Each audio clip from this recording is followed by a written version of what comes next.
দিয়ে ভগবানের উপাসনা করেন তখন তার হৃদয় গলে যায় এবং সেই আবেগ চোখে জলের মাধ্যমে প্রকাশিত হয়।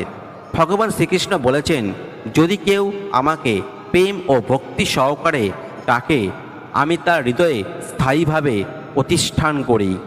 অর্থাৎ যখন কোনো ভক্ত তার সমস্ত মনোযোগ ও ভালোবাসা দিয়ে ভগবান শ্রীকৃষ্ণের নাম জপ করেন বা তার পুজো করেন তখন তার হৃদয়ে এমন এক তীব্র আবেগ জাগ্রত হয় যে তা চোখে জল হিসাবে প্রকাশিত হয়। 2 নম্বর, কৃতকর্মের কর্মফল মুক্তি বা পাপ মোচন। বন্ধুরা, শ্রীমদ্ ভগবদ্ গীতা ও অন্যান্য শাস্ত্রে উল্লেখ রয়েছে যে মানুষের পূর্বজন্মের এবং এই জন্মের অনেক কর্মফল জমে থাকে যা তার মানসিক অবস্থার ওপর গভীরভাবে প্রভাব ফেলে।